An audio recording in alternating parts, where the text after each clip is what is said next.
WBSSCর group C এবং group D এর পরীক্ষা হয়তো দেখবে আর 3 থেকে 4 মাস হাতে সময়। তো এই 3 থেকে 4 মাস আমি কি পড়ব, অর্থাৎ অনেকেই আছে যারা এখনো শুরু করেনি, অনেকেই আছে যারা অলরেডি শুরু করে দিয়েছো। তো যারা শুরু করে দিয়েছো তাদের তো খুবই ভালো। এবার যারা শুরু করেনি বা ভাবছো আমরা শুরু করব, তবে কিভাবে আমরা শুরু করব এবং কিভাবে এগিয়ে যাব সামনের দিকে। তো দেখো, একটা প্ল্যানিং করতে হবে আমাদের, যে 3 থেকে 4 মাসের মধ্যে খুব কম সময়ের মধ্যে আমি যেন অল্প পড়ে বেশি আউটপুট পাই। কারণ অনেকেই আছে 2 বছর 3 বছর ধরে পড়ছে, তো তাদেরকে কম্পিটিশন দিতে গেলে তোমাকে একটা খুব প্ল্যানিং করে পড়তে হবে।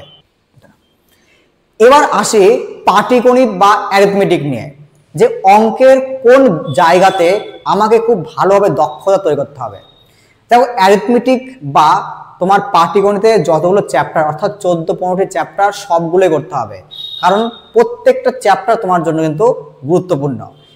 তবু আমরা দেখি কোন কোন চ্যাপ্টার তোমাকে পড়তে হয়। দেখো, সরলীকরণ, দশমিক, বিভাজ্যতা, ভগ্নাংশ, লসাগু ও গসাগু, অংশীদারি কারবার, গড়, অনুপাত ও সমানুপাত, শতকরা, লাভ ও ক্ষতি, ছাড়, সরল সুদ, চক্রবৃদ্ধি সুদ, সময় ও কার্য, সময় এবং দূরত্ব, মিশ্রণ, নৌকা ও স্রোত, নল ও চৌবাচ্চা। এছাড়াও দেখো, এই পাটিগণিত বাদে তোমাকে পরিমিতি পড়তে হবে 2টো চ্যাপ্টার, একটা 2D, একটা তোমার 3D। তবেই তুমি কিন্তু অ্যারিথমেটিকের উপর একটা বেসিক নলেজ নিয়ে পরীক্ষায় বসতে পারবে। কারণ দেখো, 2016-17 সাপেক্ষে এখন কিন্তু অঙ্ক একটু হলেও হার্ড হবে। তো তোমাকে শুধুমাত্র একদম বেসিক অঙ্ক করলে হবে না, তোমাকে বেসিক থেকে উঠে একটু হলে তোমাকে হার্ড অঙ্ক করতে হবে। তো তোমাকে কি করতে হবে, দেখো, প্রথমে তুমি একটা চ্যাপ্টার ধরে নাও, তুমি একটা অঙ্কের চ্যাপ্টার ধরে নাও, ধরো নাম্বার সিস্টেম বা সিম্পলিফিকেশন বা শতকরা বা সরল সুদ বা মিশ্রণ, যে কোনো জায়গা থেকে একটা চ্যাপ্টার তুমি তুলে নাও। তোলার পর তুমি কি করবে, দেখো, প্রত্যেকটা চ্যাপ্টার থেকে, যেহেতু তোমাদের 3 থেকে 4 মাস সময়, তুমি কিন্তু বেশি সময় পাবে না। তাহলে আমি একটা চ্যাপ্টারে আমি অঙ্ক করছি 100টা 150টা, হ্যাঁ, এগুলো তারাই করবে যারা অনেক দিন ধরে পড়াশোনা করছো। যারা রিসেন্ট ধরো ভাবছো আমি 3 থেকে 4 মাস ধরে পড়াশোনা করব, তারা কিন্তু কখনোই একটা চ্যাপ্টারে 100-150 অঙ্ক করতে যেও না, কারণ তোমাকে কিন্তু অঙ্ক রিভিশন করতে হবে। হ্যাঁ, তুমি যদি পারো অবশ্যই করবে, কিন্তু কেউ যদি মনে করো যে স্যার আমার ততটা এখন ক্যাপাসিটি নেই যে আমি 100 বা 150টা অঙ্ক করব, তো তাদেরকে বলি আমি, তুমি প্রত্যেকটা চ্যাপ্টার অনুযায়ী প্রথমে 35 থেকে 45টা অঙ্ক করো, 35 থেকে 45টা অঙ্ক করো প্রথমে তুমি। এবং বিভিন্ন টাইপের, শুধু এক টাইপের আমি অঙ্ক করছি সেটা না, বিভিন্ন টাইপের তুমি 35 থেকে 45টা অঙ্ক করে নাও। অঙ্ক করার পর তুমি আসবে প্রিভিয়াস ইয়ারের ফুড এসআই এবং ক্লার্কশিপের প্রশ্নগুলো নিয়ে, অর্থাৎ 2000 এই যে রিসেন্ট যে এক্সাম হলো ফুড এসআই এবং ক্লার্কশিপ, সেই তোমার ম্যাথগুলো সুন্দর করে নাও। কারণ দেখো, লেভেল তোমার মাধ্যমিক, তাহলে দেখবে ফুড এসআইয়ের মোটামুটি এতগুলো শিফট, ক্লার্কশিপের এতগুলো শিফট, তোমার এমনিতে অঙ্ক দেখো মোটামুটি 500-600টা অঙ্ক হয়ে গেল এখানেই। তাই তুমি যদি এই ফুড এসআই এবং ক্লার্কশিপের অঙ্কগুলো খুব ভালোভাবে করো, দেখবে এদের মধ্যে থেকে দেখবে অনেকগুলো হয়তো তুমি কমন পেয়ে যেতে পারো বা এর টাইপ তুমি পেতে পারো। তো আমি কি করব, প্রত্যেকটা চ্যাপ্টার 35 থেকে 45টি করার পর আমি ফুড এসআই এবং ক্লার্কশিপ, এবং যদি কেউ ভাবো যে আমি ডাব্লিউবিপির বিভিন্ন প্রিভিয়াস ইয়ার করবো, তাতেও করতে পারো। তো এই সমস্ত প্রিভিয়াস ইয়ার তুমি ভালোভাবে করে নাও। করার পর এইগুলো তুমি বারবার প্র্যাকটিস করো, বারবার। হয়তো যে অঙ্ক তোমাকে যতক্ষণ ধরে হচ্ছে না, তুমি ততক্ষণ বারবার প্র্যাকটিস করো। প্র্যাকটিস করার পর যদি তুমি ভাবো যে না আমার কমপ্লিট এই জিনিসগুলো, তাহলে তুমি বাজার থেকে কোনো একটা বই নিয়ে নাও, নিয়ে সেই বইটি তুমি সুন্দর করে প্র্যাকটিস করতে থাকো। অনেক রাইটারের খুব সুন্দর সুন্দর বই হয়, তাহলে বইগুলো নিয়ে তুমি যে কোনো একটা বই নাও, একটা বই নিলে তোমার হবে, সেগুলোকে ভালো করে প্র্যাকটিস করে নাও। এবার দেখো, তোমাকে আমি একটা কথা বলি, যে তুমি হয়তো 3-4 মাস পড়ার জন্য কোনো একটা কোচিং সেন্টারে ভর্তি হলে, দেখো সেটা তোমার জন্য এনাফ নয়। কারণ কোনো একটা কোচিং সেন্টার তোমাকে শুধুমাত্র ওই 2 দিন বা 3 দিনই পড়াবে, এবং কারো পক্ষেই এই 3 মাস বা 4 মাসে শেষ করা সম্ভব না। তাহলে তুমি এখানে কি করতে পারো, ইউটিউব সবথেকে ভালো সোর্স। প্রত্যেকটা চ্যাপ্টার অঙ্কের তুমি প্রত্যেকটা চ্যাপ্টারে ইউটিউবে খুব ভালো ভালো স্যার আছেন যারা কিন্তু পড়িয়ে দেন। তো তুমি ইউটিউব সার্চ করো, করে প্রত্যেকটা চ্যাপ্টার বাড়িতে বসে বসে করো, অথবা তুমি কোনো একটা বাংলা ভার্সন বা ইংলিশ ভার্সন যার যেমন সুবিধা হয় একটা ভালো একটা মার্কেট থেকে বই তুলে নাও, নিয়ে তুমি প্রত্যেকটা অঙ্ক ধরে ধরে টাইপ অনুযায়ী করতে থাকো। এছাড়া তুমি দেখো আমাদের ডিমার্স 365 চ্যানেলে যুক্ত হয়ে থাকতে পারো, কারণ আমি প্রত্যেক সপ্তাহে মোটামুটি 3 বা 4 বা 5টি করে আমি যতটা পারবো ভিডিও তোমাদের জন্য আপলোড করব। তোমরা এসে ভিডিওগুলো দেখতে পারো, কিছু তো হলেও তোমাদের কিন্তু উপকৃত হবে এটি। আচ্ছা, এবার আমরা দেখি তাহলে আমার পাটিগণিত হলো যে কি হয় পড়বো। এবার আসি জেনারেল নলেজ, যে জেনারেল নলেজে তোমার কোন কোন বিষয়গুলি আগে পড়তে হবে। দেখো তোমাকে পড়তে হবে ভারতের ইতিহাস, ভারতের ভূগোল, ভারতের সংবিধান, ভারতের অর্থনীতি আর স্ট্যাটিক জিকে। তাহলে এই কয়েকটা জায়গা তোমাকে খুব ভালো করে পড়তে হবে, এবং এর মধ্যে তুমি সবথেকে ভালো পড়বে ভারতের ইতিহাস, ভারতের ভূগোল এবং স্ট্যাটিক জিকে। এই 3টি বিষয় তোমাকে সবথেকে ভালো করে পড়তে হবে, কারণ বিভিন্ন এক্সামিনাররা সবথেকে ফোকাস করে কোথায় বলতো, আমাদের এই 3টি বিষয়ে ভূগোল, ইতিহাস এবং স্ট্যাটিক জিকের উপরে।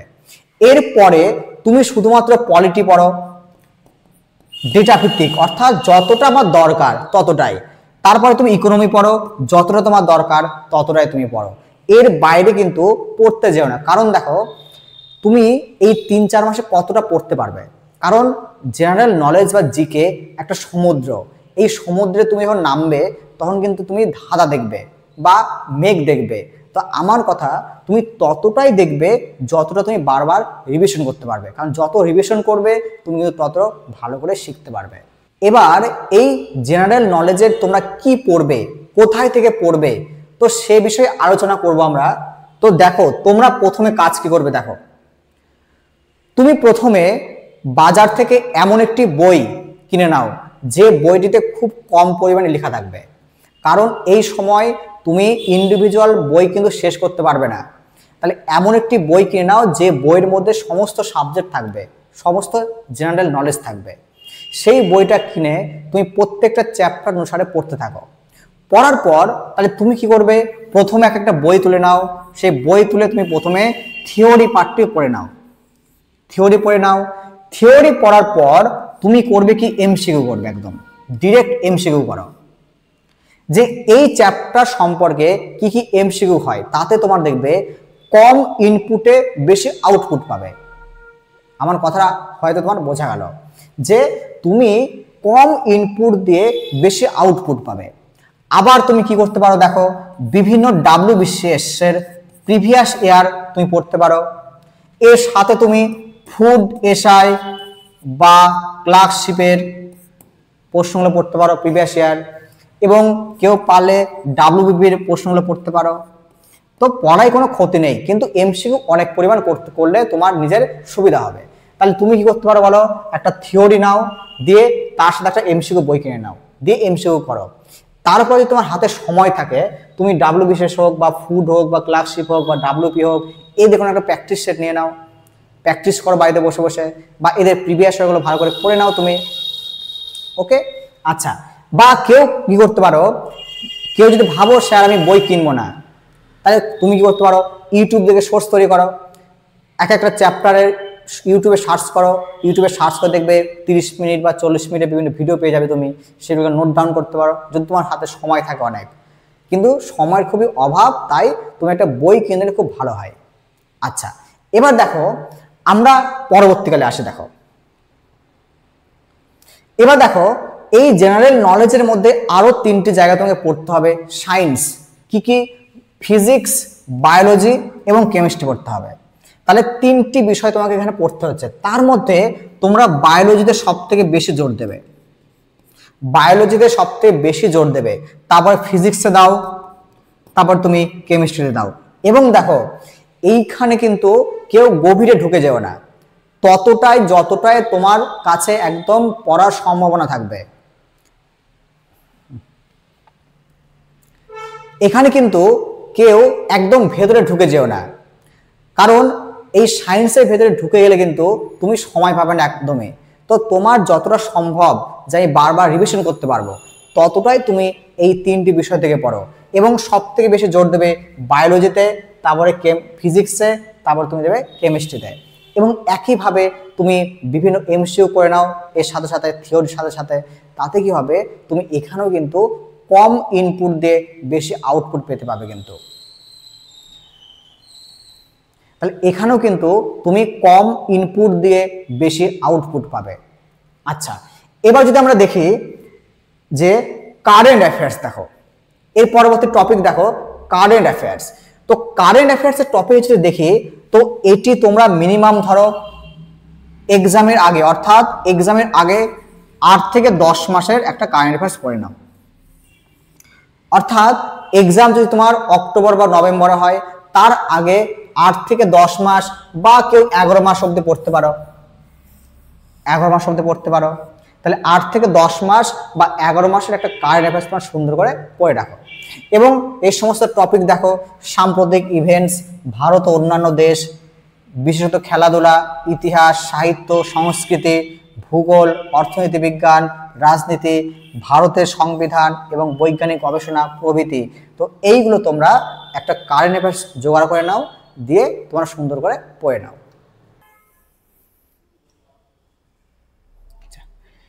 এবার আসি আমরা গ্রুপ সি এর জন্য শুধু ইংলিশ টপিকে, যে ইংলিশে কি কি আসতে পারে।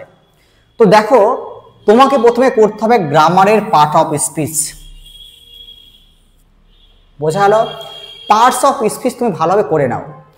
দেখো, ভালোভাবে মানে তুমি একদম আবার গভীরে ঢুকে যাও না, সেই জায়গাগুলো করো যে জায়গাগুলো পরীক্ষায় সব থেকে বেশি ফোকাস করে। কারণ তুমি এখন ইংলিশের পার্টস অফ স্পিচে ঢুকে গেলে তোমার মিনিমাম 1 বছর 6 মাস লাগবে পড়তে।